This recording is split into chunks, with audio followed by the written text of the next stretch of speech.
Today, we need to talk about how the Republican Party is twisting themselves into knots to defend their dear leader, Donald Trump. But if you end up getting anything out of this video, yes, I'm talking about you. Please remember to hit that subscribe button. I'm trying to make it to 1,000 subscribers before the end of the year, and I would very much appreciate your support.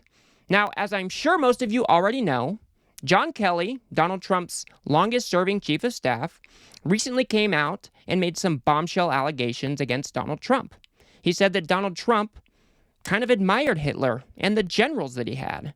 He also said that Donald Trump definitely fit the definition of a fascist and that he is kind of antithetical to the America that we know and love.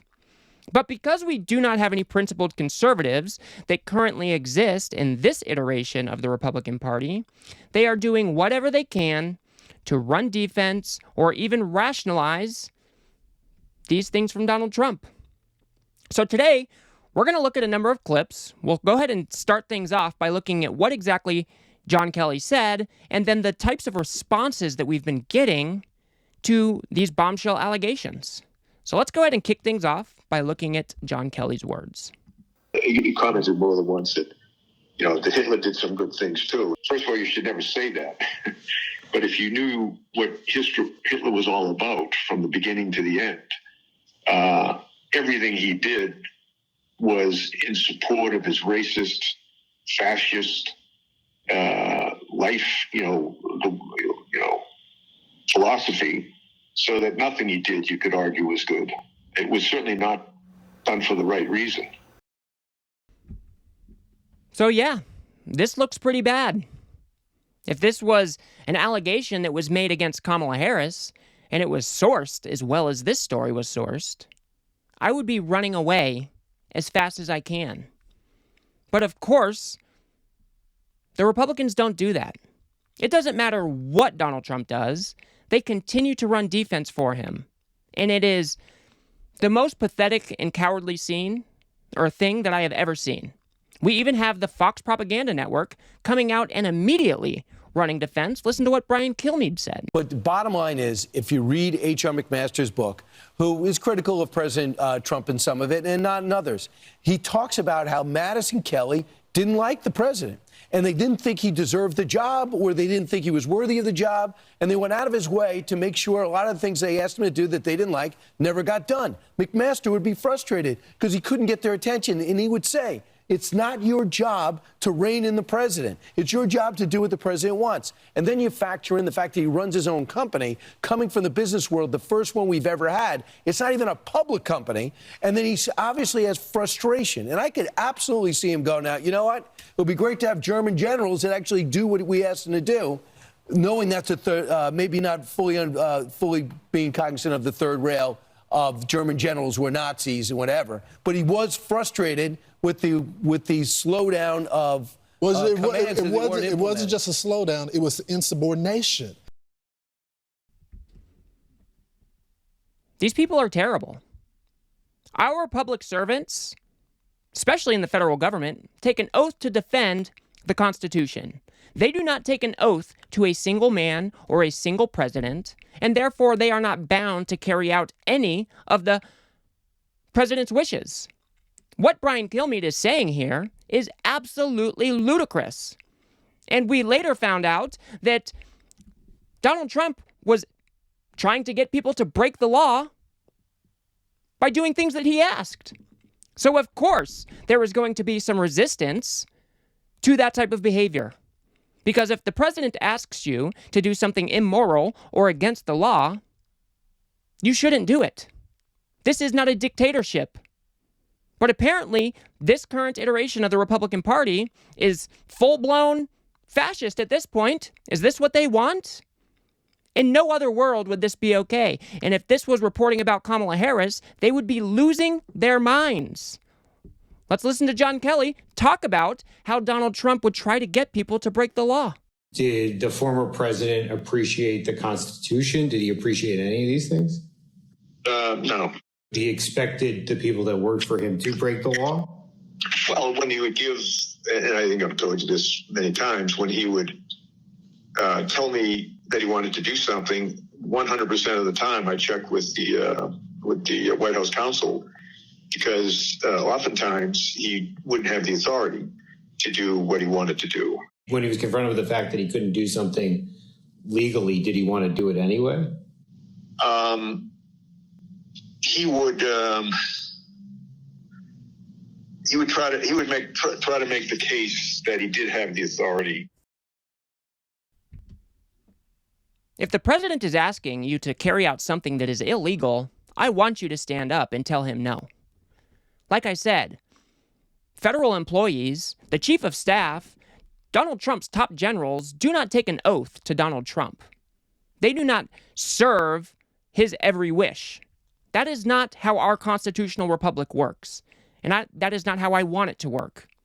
I do not want Trump sycophants just obeying everything that he says.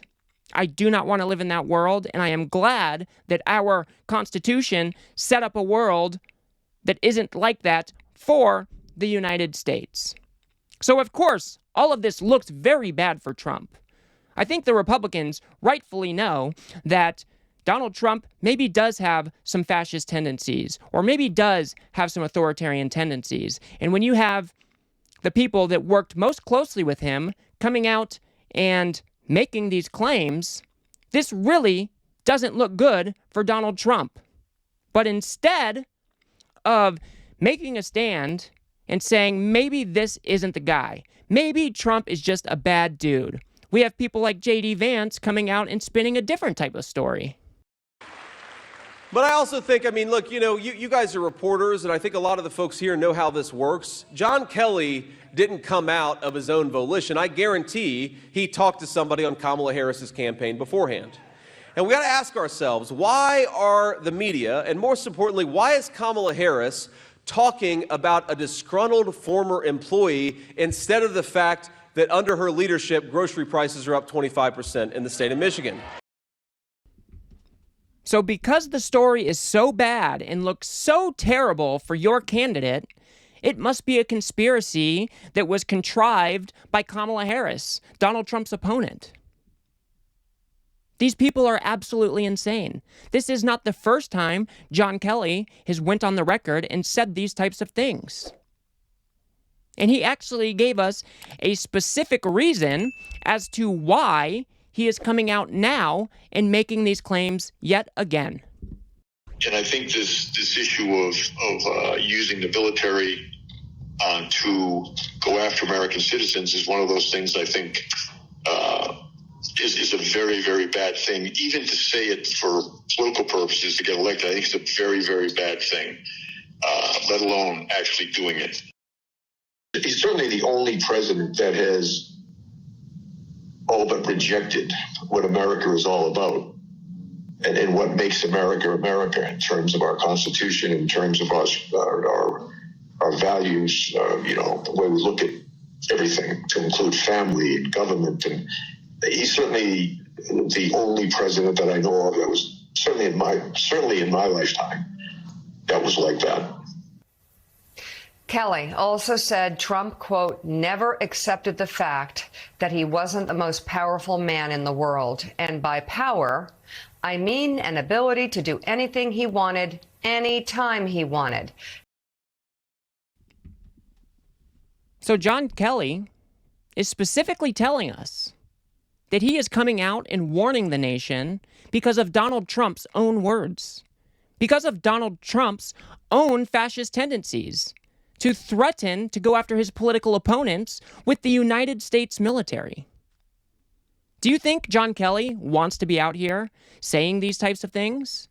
These people normally pride themselves on being apolitical and making sure that they aren't saying these types of things because they don't want the extra partisanship. And John Kelly is that type of guy. But because we are heading towards this election and we are 50-50, coin flip away from Donald Trump becoming president again, he thought he had an obligation to come out and tell the American people that Donald Trump is as close to a fascist as you can get, and that he is a danger to this country, and that he admired people like Hitler because he was able to make his generals do whatever he wanted. even though that's not even the true story. So you've got these bombshell allegations that look very bad for your candidate. So you make up a conspiracy about where it came from, and then that gets refuted. So, well, geez, how else can we defend Donald Trump? Let's see what Bill Ackman has to say.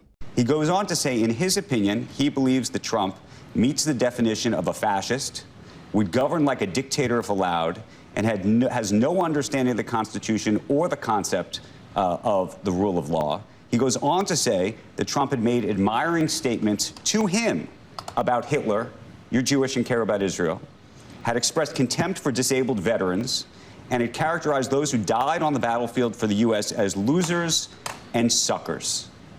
How do you get your head around that? Well, one, it's one person stating a series of things. So it must not be that bad, because it's only one guy who's coming out and saying it, right?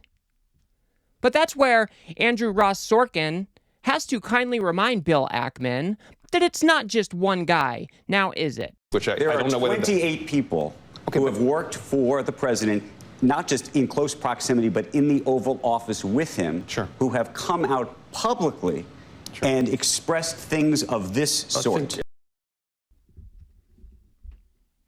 So it's not just one guy coming out and stating his opinion. And if you wanted any more confirmation, we even have Donald Trump's own Homeland Security official, Kevin Carroll, who has made these same characterizations of Donald Trump. Let's listen to what he says. He certainly admires Hitler. I mean, he frequently said to senior staff, why don't my generals support me the way that Hitler's generals supported him? And of course, Hitler's generals, for the most part, did not support him. They tried to assassinate him several times. But just the fact that the president would think of himself, the fact that President Trump would think of himself in the same sentence as Hitler is a terrifying thing. It is a terrifying thing. The President of the United States doesn't run our military and our federal government like Hitler wished to do. That is not how our system is set up. So I think these MAGA lunatics are rightfully understanding that this looks really bad for Donald Trump, but instead of just putting their foot down on something that resembles a principle, they just run defense for him. They say it's a conspiracy. They say the people we're talking about aren't very credible, or that they have a axe to grind because they used to serve in Donald Trump's administration. But obviously, that is the exact wrong way to look at this. Because when you have the people that worked closely with Donald Trump, more than 40 out of 44 of his cabinet members won't even support him in this election. And you have people that worked closely with him on a daily basis that are coming out and saying that he is fascist to the core. That he would love to run this country like a dictatorship if he was able to. And there has been dozens of them who have come out and made these types of statements. So it's not just one guy like Bill Ackman would have you believe. It's not a conspiracy by the Kamala Harris campaign to try to win some political points right before the election. No, this was John Kelly sending a warning out to the American people that Donald Trump is dangerous, that he should come nowhere near the White House ever again, because Donald Trump holds none of the values and is incompatible with our United States government. And that is what we need to take away from all of this. Donald Trump is incompatible with the office of the president. He doesn't respect our norms. He doesn't respect our Constitution. He doesn't respect our laws. Donald Trump does want to rule with an iron fist. And I think he has made that abundantly clear, especially during his campaign. So these are the things that we need to remember when we go vote in November. I'll leave it there.